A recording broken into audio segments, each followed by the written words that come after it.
జన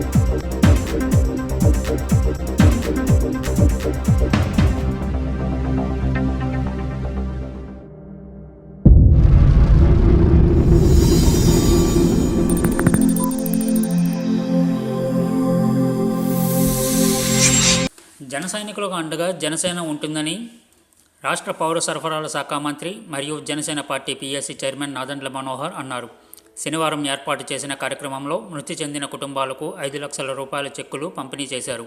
ఈ సందర్భంగా ఆయన మాట్లాడుతూ పార్టీలో కార్యకర్తలే ముఖ్యమని, గత వైసీపీ పాలనలో జెండా మోసి ఎన్నో అవమానాలు, కేసులు తట్టుకొని పార్టీ కోసం పనిచేసి నిలబడి గర్వకారణం అన్నారు.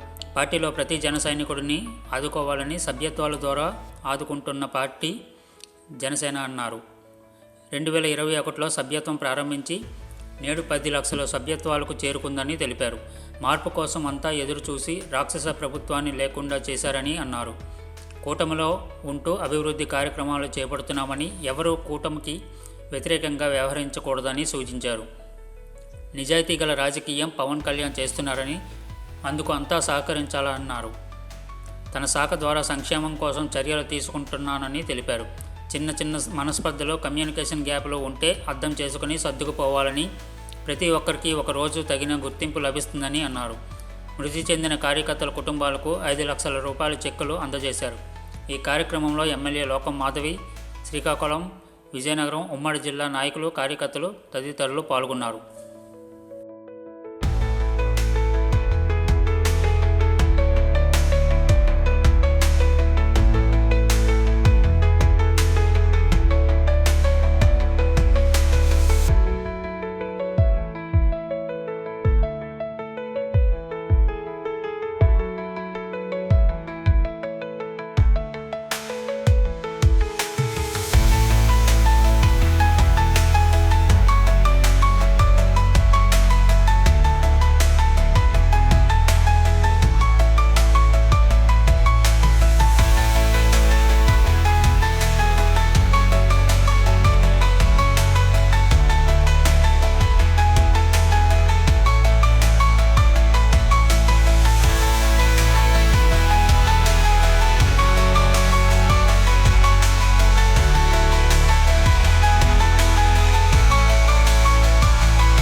విధంగా ఎవరైతే పాపం ప్రాణాలు కోల్పోతున్నారో, ఎవరైతే యాక్సిడెంట్లు గురవుతున్నారో వాళ్ళ కోసం మనం అండగా నిలబడాలని ఒక ఆలోచన ఆ రోజు మన పార్టీ అధ్యక్షులు పవన్ కళ్యాణ్ గారికి వచ్చినప్పటి నుంచి మొట్టమొదటి సంవత్సరం కేవలం ఒక 6 నియోజకవర్గాల్లో ముందుగా చేశాం.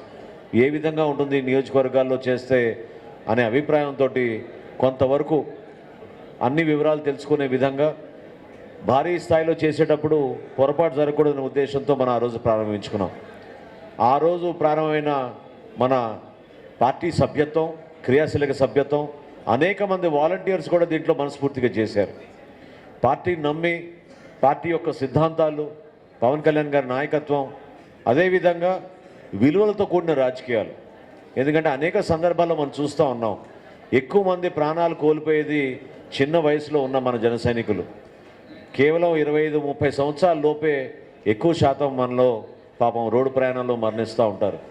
వీళ్ళు పాపం కష్టపడి తల్లిదండ్రులు వాళ్ళని చదివించుకుని కుటుంబానికి ఒక అండగా నిలబడతారనే ఆలోచన, ఒక అభిప్రాయంతో వాళ్ళు ముందు తీసుకెళ్తున్నప్పుడు మరి భగవంతుడు ఆ విధంగా నిర్ణయించి పాపం వీళ్ళందరికీ కూడా ఇబ్బంది కలిగే పరిస్థితి తీసుకొచ్చాం. అంటే ఏ స్థాయికి మనం ఈ కార్యక్రమం తీసుకెళ్ళామంటే రాష్ట్ర వ్యాప్తంగా ఈ రోజున మనం 10 లక్షల సభ్యత్వం జనసేన పార్టీలో మనం రాష్ట్ర వ్యాప్తంగా కూడా అద్భుతంగా మనం తీసుకెళ్ళగలం.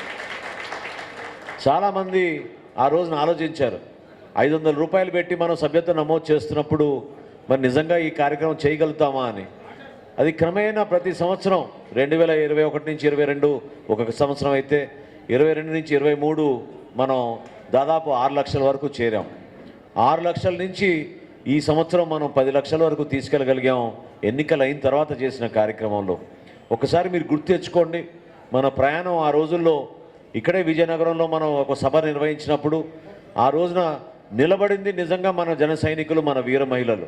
వాళ్ళే పాపం జెండా మోసి పార్టీ కోసం, పవన్ కళ్యాణ్ గారి కోసం నాయకత్వం ఉందా లేదా, ఇక్కడ ఎవరైనా అధ్యక్షుడు ఉన్నాడా లేదా, లేదా ఒక కార్పొరేటర్ ఉన్నాడా లేదా, కౌన్సిలర్ ఉన్నారా లేదా, ఎంపీటీసీ ఉన్నారా లేదా, ఇవన్నీ ఎవరు ఆలోచించలేదు.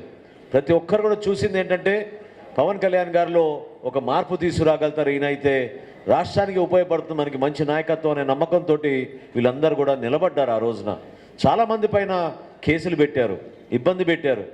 ఏ గ్రామాల్లో చూసినా, ఏ ప్రాంతాల్లో చూసినా కూడా ప్రత్యేకంగా నాకు చాలా బాధ కలిగిన అంశాలు ఏంటంటే సోషల్ మీడియాలో ఒక పోస్ట్ని ఫార్వర్డ్ చేస్తే, వాళ్ళు సృష్టించిన పోస్ట్ కూడా కాదు, కేవలం ఒక పోస్ట్ని వాళ్ళు ఫార్వర్డ్ చేస్తే వాళ్ళని అక్రమంగా తీసుకెళ్ళి 2-3 రాత్రులు పోలీస్ స్టేషన్లో పెట్టి కొట్టే పరిస్థితులు మనందరం కూడా చూసాం. ఆ వ్యవస్థ మారాలి, ఒక మంచి ప్రభుత్వం రావాలి అని కోరుకునే వాళ్ళు ప్రతి ఒక్కరిలో అదే భావన ఉండింది. ఎన్నికలప్పుడు మీరు చూశారు, ఏదైతే పార్లమెంట్ స్థాయిలో మనకి మెజార్టీలు రావాలో ఈసారి అసెంబ్లీ స్థాయిలోనే ఆ మెజార్టీలు ఇచ్చారు ప్రజలందరూ కూడా ఊహించని విధంగా. ఎందుకంటే కోరారు ఆ మార్పు. ఈరోజు మనం కూటమిలో ఉన్నాం. ఎప్పుడైతే భారతీయ జనతా పార్టీ, జనసేన కలిసి ఒక ప్రయాణం చేస్తున్నాయో వాటిని మనం ఇంకా ముందుకు తీసుకెళ్లే విధంగా ప్రజలకి ఒక మంచి నాయకత్వం ఇవ్వాలనే ఆలోచనతోటి పవన్ కళ్యాణ్ గారు కూడా పదే పదే చెప్తా వచ్చారు. 3 పార్టీలు కలిస్తేనే ప్రతిపక్ష ఓటు చీలనివ్వకుండా మనం ముందుకెళ్ళాలి. అప్పుడే మనం మన రాష్ట్రంలో మంచి ప్రభుత్వాన్ని ఏర్పాటు చేసుకోగలుగుతాం. ఎవరైనా ఒకసారి మీరు గుర్తుపెట్టుకోవాల్సిన ప్రధాన అంశం ఏంటంటే ఆ రోజున వై నాట్ 175 అన్నారు వాళ్ళు. అంత ఓవర్ కాన్ఫిడెన్స్గా ప్రజలకి మేము బటన్లు నొక్కి 2 లక్షల కోట్లు మేము అందించాం, ప్రజలు మాకు ఓటేయకుండా ఇంకెవరికి ఓటేస్తారన్నారు. కానీ ప్రజలు కోరుకుంది అది కాదు. సంక్షేమంతో పాటు అభివృద్ధి కూడా కోరుకుంటున్నారు. మనం చేసే ప్రతి కార్యక్రమాన్ని ప్రజలు చూస్తున్నారు, ఇందులో ఎంత నిజాయితీ ఉంది, ఏ మేరకు మనం కార్యక్రమం చేయగలుగుతామని. ఈరోజు మేము శాసనసభలో గర్వపడే విధంగా జనసేన పార్టీ నుంచి 21 మంది శాసనసభ్యులు, 2 పార్లమెంట్ సభ్యులు, ఇంతమంది మేము వేదిక పైన ఈరోజు వచ్చి మీతో పాటు మేము పాలు పంచుకుంటున్నామంటే అది కేవలం మన జన సైనికుల వలన, మన వీర మహిళల వలన ఈ ప్రయాణం చేయగలిగాం. ఎవరు లేని రోజుల్లో మీరు నిలబడ్డారు. కేవలం పవన్ కళ్యాణ్ గారి నాయకత్వం చూసి మీరు నిలబడ్డారు. దాన్ని ఎప్పుడు కూడా మర్చిపోలేం. ఎందుకంటే మొట్టమొదటి చెక్ 5 లక్షల రూపాయల చెక్ నేను ఇచ్చింది ఆ రోజు నాకు బాగా గుర్తు. ఇచ్చాపురంకి వెళ్ళాం. ఇచ్చాపురంకి వెళ్తున్న సందర్భంలో కరోనా ఉన్నప్పుడు ఇది అయినా కానీ మీరందరూ కూడా వచ్చి రణస్థలం దగ్గర అద్భుతంగా ఒక స్వాగతం పలికి మాతో పాటు కలిసి ఇచ్చాపురం వరకు వచ్చారు. ఏ విధంగా మనం రణస్థలంలో మీటింగ్ చేసామో మీకు తెలుసు. ఎవరైనా ఊహించారా రాష్ట్రంలో ఆ రోజున పవన్ కళ్యాణ్ గారి మీటింగ్? మనం పండగ పూట సంక్రాంతి అప్పుడు రణస్థలంలో యువగలం అనే కార్యక్రమం మనం చేసినప్పుడు, యువశక్తి అనే కార్యక్రమం మనం చేసినప్పుడు అందరూ ఏంటి రణస్థలంలో ఏంటి ఇంత దూర ప్రాంతాల్లో ఎందుకు ఇటువంటి కార్యక్రమం అన్నారు. ఆ రోజు చేసింది మన యువత కోసం, మీలో ఒక ధైర్యాన్ని నింపడానికి కోసం. ఖచ్చితంగా రాబోయే రోజుల్లో ఉత్తరాంధ్ర నుంచి వలసలకు ఎవరు వెళ్ళకూడదు, ఈ ప్రాంతానికి మనం పెట్టుబడులు తీసుకురావాలి, ఉపాధి అవకాశాలు కల్పించాలి, మెరుగైన పరిపాలన తీసుకొస్తామని ఆ రోజున పవన్ కళ్యాణ్ గారు పిలిపించారు. ఆ రోజు కూడా ఆయన అదే అన్నారు. ప్రతిపక్షం అందరం కలిసి ఉంటే ఓటు మాత్రం మనం చీలనివ్వకూడదు. రాష్ట్రంలో జగన్మోహన్ రెడ్డి లాంటి పరిపాలన ఇంకెప్పుడు కూడా మన రాష్ట్రంలో అంధకారాన్ని నింపే విధంగా నిలబడకూడదని చెప్పి ఆయన పదే పదే చెప్పుకుంటూ వచ్చారు. ఈరోజు కూడా ఎవరైతే పాపం మన జన సైనికులు వాళ్ళు మరి యాక్సిడెంట్లో చనిపోయారో వారి కుటుంబాలు పాపం ఇచ్చాపురం నుంచి, నెల్లిమర్ల నుంచి, పలాస నుంచి, ఆమ్దాల వలస నుంచి, అనేక ప్రాంతాల నుంచి పాపం ఇక్కడ తరలి వచ్చారు. విజయనగరం, శ్రీకాకుళం 2 జిల్లాల నుంచే మనం ఈ రోజున దాదాపు 48 లక్షల రూపాయలు ఆ కుటుంబాలకి ఆదుకునే విధంగా ప్రతి కుటుంబానికి 5 లక్షల రూపాయలు మనం ఈరోజు జనసేన పార్టీ నుంచి స్వయంగా పవన్ కళ్యాణ్ గారు సంతకం చేసి ఇచ్చిన ఆ చెక్కుల్ని మనం ఆ కుటుంబాలకు అందిస్తున్నాం. ఈ కార్యక్రమం వెనక ఒక ప్రధానమైన ఆలోచన ఉంది. నేను ఎప్పుడు కూడా మా నాయకులందరూ కూడా కోలేవాడిని, మీరందరూ కలిసి రావాలి. ఎందుకు కలిసి రావాలంటే మనం అందరం కూడా ఆ కుటుంబాన్ని వెళ్ళి పరామర్శించి వాళ్ళకి ఆ ధైర్యం నింపాలి. పవన్ కళ్యాణ్ గారు పంపించిన ఈ చెక్ని కేవలం ఆర్థిక రూపంలోనే కాదు, జనసేన పార్టీ అంటే ఈ విధంగా ఉంటుంది, కుటుంబ సభ్యులుగా మేము నిలబడతాం మీకోసం, రేపటి రోజున మీకు ఎటువంటి ఇబ్బంది ఉన్నా కూడా మనస్ఫూర్తిగా మీరు రండి, మమ్మల్ని ఎవరైనా సంప్రదించినా మీకు కానీ మీ బిడ్డలు కానీ మేము ఏ విధంగా సహాయం చేయగలుగుతామో పవన్ కళ్యాణ్ గారి స్ఫూర్తిని వాళ్ళు నింపే విధంగా ప్రతి ఒక్కరూ కూడా ఒక బాధ్యతతో చేయాల్సిన కార్యక్రమం ఇది. ఇది కేవలం ఏదో మనం ఒక చెక్ ఇచ్చినంత మాత్రాన ఫోటో తీసుకున్నామని కాదు. మీ గుండెల్లో ప్రతిరోజు కూడా మీకు ఆ ధైర్యం ఉండాలి. పవన్ కళ్యాణ్ గారు దానికోసమే మమ్మల్ని పంపించారు, మీ కుటుంబాన్ని ఆదుకోవడానికి అనే మాట మనందరం కూడా పదే పదే చెప్పుకుంటూ రావాల్సిన సందర్భం ఖచ్చితంగా ఉంది. కూటమి ప్రభుత్వంలో భాగస్వామ్యంగా ఈ రోజున మీరు చూశారు ఎటువంటి కార్యక్రమాలు చేస్తున్నామో. నిజాయితీగా, నిబద్ధతతోటి, చిత్తశుద్ధితోటి ప్రభుత్వంలో ఒక మంచి మార్పు తీసుకొచ్చి ప్రతి ఒక్క కుటుంబానికి మనం ఆదుకునే విధంగా మనం అనేక కార్యక్రమాలు చేస్తున్నాం. జనసేన పార్టీ ఎప్పుడు కూడా కూటమిలో భాగస్వాములుగా మనం భావించుకుని చేసే ప్రతి కార్యక్రమంలో కూడా మనందరం కూడా పాలు పంచుకుంటున్నాం. మొదటి రోజు నుంచి కూడా ఏ విధంగా మనం పౌర సరఫరాల శాఖ నుంచి నేను, రాష్ట్ర ఉప ముఖ్యమంత్రిగా పవన్ కళ్యాణ్ గారు ఏ విధంగా పంచాయతీరాజ్ వ్యవస్థలో మార్పులు తీసుకొచ్చారో మీరు చూశారు. అదేవిధంగా టూరిజం మంత్రిగా దుర్గేష్ గారు ఉన్నారు. కానీ కనివిని రీతిలో మొట్టమొదటిసారి 13,000 పంచాయతీల్లో కూడా సిమెంట్ రోడ్ల నిర్మాణం జరిగే విధంగా పల్లె పండుగ అనే కార్యక్రమం పవన్ కళ్యాణ్ గారు ఆ రోజున ప్రారంభించి అద్భుతంగా ప్రజల్లోకి తీసుకెళ్ళగాం. గతంలో ఎప్పుడైనా ఇటువంటి అభివృద్ధి జరిగిందా చెప్పండి? ఎప్పుడైనా అంత పారదర్శకంగా గ్రామాల్లో మీరు తీర్మానాలు చేసుకుని గ్రామాలు ప్రతి ఒక్కరు కూడా మీలో ప్రజాస్వామ్యం నింపే విధంగా గ్రామ సభలు నిర్వహించి రాష్ట్ర వ్యాప్తంగా ఒకే రోజున తీర్మానాలు చేసి మనం ఎన్ఆర్ఈజీఎస్ ద్వారా ఈ కార్యక్రమాలు చేసుకోగలుగుతున్నాం. అటువంటి ఆలోచనతోటి మనం ముందుకెళ్తున్నాం. పౌర సరఫరాల శాఖ నుంచి ఎటువంటి మార్పులు తీసుకొచ్చామో మీ అందరికీ తెలుసు. దీపం పథకం మొన్న ఇచ్చాపురంలో గౌరవ ముఖ్యమంత్రి గారి చేతుల మీదుగా మనం ప్రారంభించాం. ఈ రోజుకి రాష్ట్రంలో ఉన్న 1,55,00,000 గ్యాస్ కనెక్షన్లో 82 లక్షల గ్యాస్ కనెక్షన్లు ఈరోజు మనం డెలివరీ చేసాం వాళ్ళ ఇంటికి వెళ్ళి దీపం 2 పథకం ద్వారా. సుమారు 459 కోట్ల రూపాయలు వెచ్చించి మనం ఈ కార్యక్రమం చేశాం. ఆ విధంగా ప్రజల్లోకి చాలా నిజాయితీగా కష్టపడి మనం పారదర్శకంగా మనం ముందుకెళ్తున్నాం. ఈరోజు నేను నా పర్యటనలో భాగంగా అనేక ప్రాంతాల్లో రైతుల్ని కలుస్తూ ఉన్నాను. ఎందుకంటే ధాన్యం కొనుగోలు సమయం వచ్చింది కాబట్టి ఖరీఫ్ మాసంలో గతంలో ఎప్పుడు లేని విధంగా ఒక అద్భుతమైన కార్యక్రమం మనం రైతాంగాని కోసం నిలబడుతున్నాం. రేపు ఎల్లుండి కూడా మళ్ళీ నెల్లిమర్లలోనూ మళ్ళీ శ్రీకాకుళంలో కూడా నేను పర్యటిస్తాను. ఎందుకంటే ధాన్యం కొనుగోలు చేస్తున్నప్పుడు గతంలో రైతుల్ని ఎంత ఇబ్బంది పెట్టారో మీ అందరికీ తెలుసు. దాదాపు 3 రోజులు 4 రోజులు మిల్లుల దగ్గర పోయి పాపం రైతులు కష్టపడిన పంటను తీసుకెళ్ళి చివరికి దళారుల చేతుల్లో, మిల్లుల చేతుల్లో, లారీల కింద నిద్రపోయి వాళ్ళ సరుకు కాపాడుకోలేని పరిస్థితిలో నిస్సహాయంగా కష్టపడి పండించిన పంటని సగం ధరకు అమ్మేసిన రోజులు మీ అందరికీ తెలుసు. ఎందుకు కావాలని వాళ్ళు మీరు పండించిన ధాన్యాన్ని ఫలానా మిల్లుకే తోలమని ఎందుకు చెప్పారు గతంలో చెప్పండి?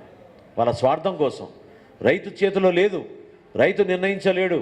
కానీ ఈ రోజున కూటమి ప్రభుత్వం వచ్చిన తర్వాత రైతుకే ఆ వెసులుబాటు కల్పించాం.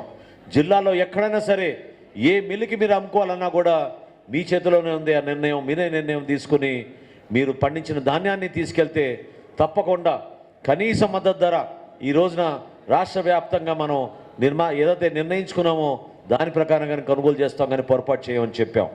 అదే కాదు, మీరు ఎప్పుడైతే ధాన్యాన్ని తీసుకెళ్ళి మిల్లు అప్పచెప్తారో అప్పటి నుంచి 48 గంటలు అన్నాం మేము 2 నెలల క్రితం. 48 గంటలు కాదు, ఈ రోజున 24 గంటల లోపే రైతుల్లో ఒక ఉత్సాహం తీసుకొచ్చేటట్టు, ఆనందం తీసుకొచ్చేటట్టు మనం అందరం కూడా అందించగలుగుతున్నాం. మీరు చెప్తే కొన్ని వివరాలు మీరు ఆశ్చర్యపోతారు.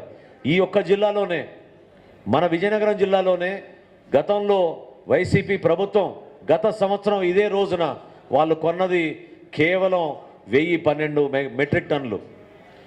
ఖరీఫ్ మాసంలో వాళ్ళు మొత్తం ఈ రోజుకి కొన్నది 1012 మెట్రిక్ టన్నులు. కానీ మనం కొన్నది 54,000 మెట్రిక్ టన్నులు దాటిపోయామని చెప్పి నేను ఈ సందర్భంగా తెలుపుతున్నాను. 2,388 కోట్ల రూపాయలు 24 గంటల లోపే రైతు ఖాతాల్లోకి మనం జమ చేసాం. ఆ విధంగా మనం కష్టపడి పనిచేస్తున్నాం. గౌరవ ముఖ్యమంత్రి గారు చంద్రబాబు నాయుడు గారి నాయకత్వంలో రాష్ట్రంలో ఒక బంగారు భవిష్యత్తు ఉండే విధంగా స్వర్ణాంధ్రప్రదేశ్ 2047 కూడా మనం ప్రవేశపెట్టాం. ప్రతి జిల్లాకు ఒక ప్రణాళిక, ప్రతి నియోజకవర్గానికి ఒక ప్రణాళిక, ప్రతి చోట మనం అభివృద్ధి చేసి చూపిస్తాం. రాబోయే రోజుల్లో భోగాపురంలో మరి జూన్ మాసం కల్లా ఎట్టి పరిస్థితుల్లో కూడా పనులు వేగవంతమై నవంబర్ డిసెంబర్ కల్లా ఎయిర్పోర్టే మనం ప్రారంభించుకునేటట్టు శరవేగంగా పనులు ముందుకెళ్తూనే ఉన్నాయి.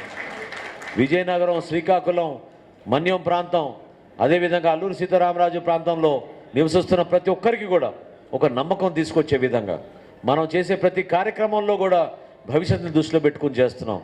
ఎంత ఇబ్బందికరమైన పరిస్థితులు ఉందో రాష్ట్రంలో ఈరోజు మీకు తెలియాలి. గత ప్రభుత్వం చేసిన అనవసరమైన ఖర్చుల వలన 11 లక్షల కోట్ల రూపాయలు అప్పులు చేరినాయి మనకి. కానీ క్షేత్రస్థాయిలో మాత్రం ఎక్కడ కూడా అభివృద్ధి జరగలేదు. ఎంతోమంది కంపెనీలు వచ్చి తిరిగి వెళ్ళిపోయినాయి.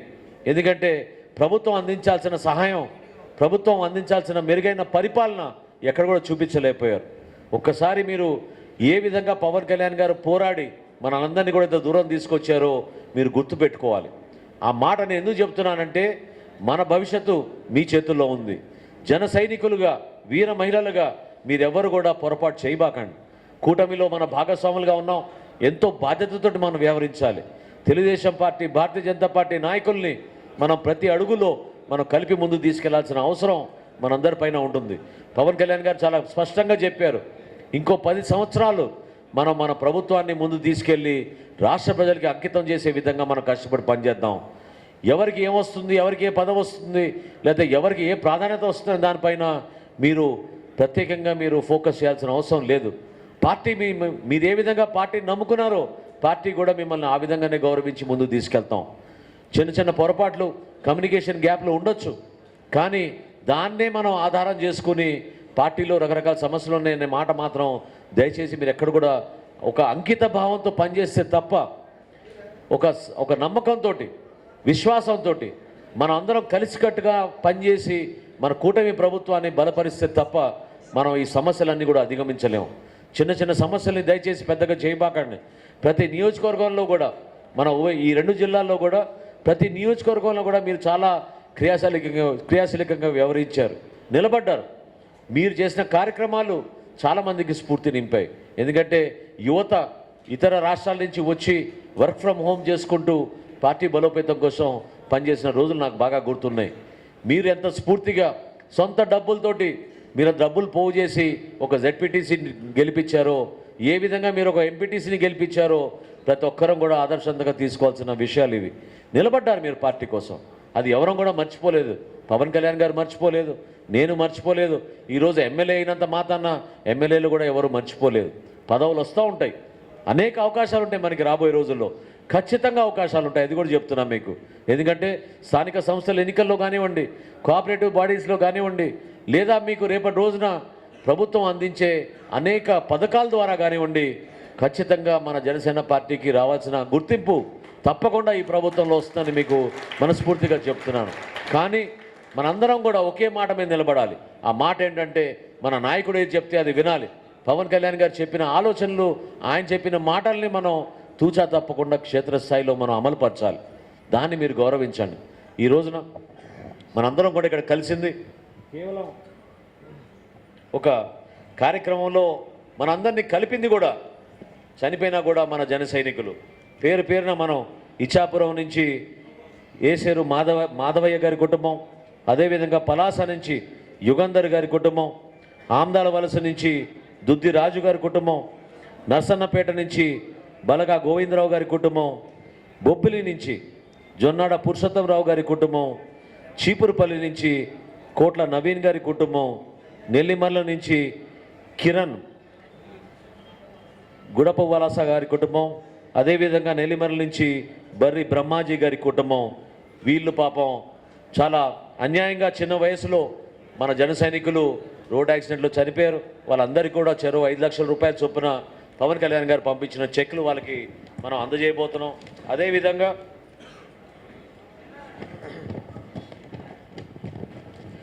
యాక్సిడెంట్లో శ్రీకాకుళం ఇచ్చాపురం నుంచి రంగాల మురళి గారు, శ్రీకాకుళం నుంచి సీరా గిరిరాజు గారు,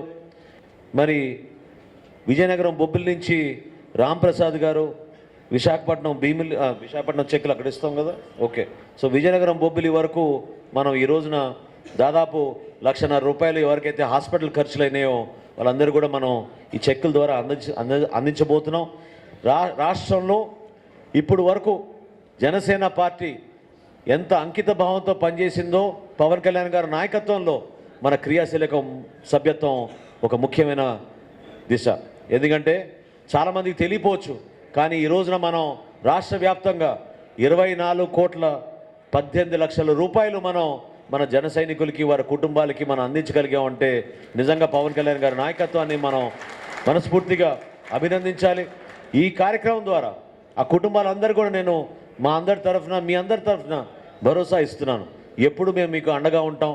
మీకు ఏ సమస్య వచ్చినా కూడా దయచేసి మీరు అధైర్యపడకుండా, మీరు ఒక జన సైనికుడు మీతో పాటు ఏ విధంగా ప్రయాణం చేశాడో ఈరోజు మేము కూడా మీతో పాటు ఆ విధంగా నిలబడతాం. దానికోసమే పవన్ కళ్యాణ్ గారు మమ్మల్ని ఇక్కడ పంపించారు. విజయనగరం, శ్రీకాకుళం జిల్లాలో మన పార్టీ బలోపేతం కోసం అందరం కూడా కలిసి పనిచేద్దాం, కృషి చేద్దాం. గతంలో ఏ విధంగా మనం కార్యక్రమాలు చేశామో ఆ స్ఫూర్తిని మనం ముందు తీసుకెళ్దాం. ఏ విధంగా ఆ రోజు పవన్ కళ్యాణ్ గారు వచ్చి మొట్టమొదటిసారి గుంకలాంలో ఇక్కడ జరుగుతున్న అవినీతి గురించి, ఇక్కడ జగనన్న కాలనీలో ఏ విధంగా మోసం చేశారో, ఏ విధంగా 500 కోట్ల రూపాయలు ప్రభుత్వ ఖజానా నుంచి డబ్బులు వృధా చేశారో దాని గురించి రాష్ట్ర వ్యాప్తంగా అందరికీ తెలిసింది. మొన్న కాకినాడలో పవన్ కళ్యాణ్ గారు వచ్చి అక్కడ జరుగుతున్న రైస్ స్మగ్లింగ్ గురించి ఏ విధంగా ఆ రోజు నిలబడి రాష్ట్ర వ్యాప్తంగా ఒక సమస్య చేశారో మీ అందరికీ తెలుసు. కాబట్టి మనం ఎప్పుడు కూడా ప్రజల పక్షాన్ని నిలబడతాం. కానీ ఈరోజు మనకు ఒక బాధ్యత ఉంది. ప్రభుత్వంలో మనం భాగస్వాములం. ప్రతి అడుగు మనం జాగ్రత్తగా ప్రజల కోసం ఒక నమ్మకం కలిగే విధంగా విశ్వాసంతో చేసే ప్రతి కార్యక్రమం నిజాయితీగా చేద్దాం.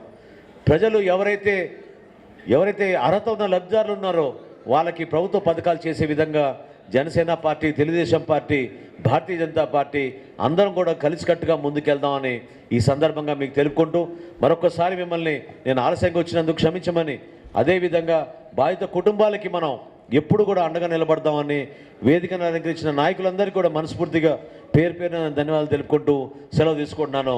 జై జనసేన, జై జనసేన.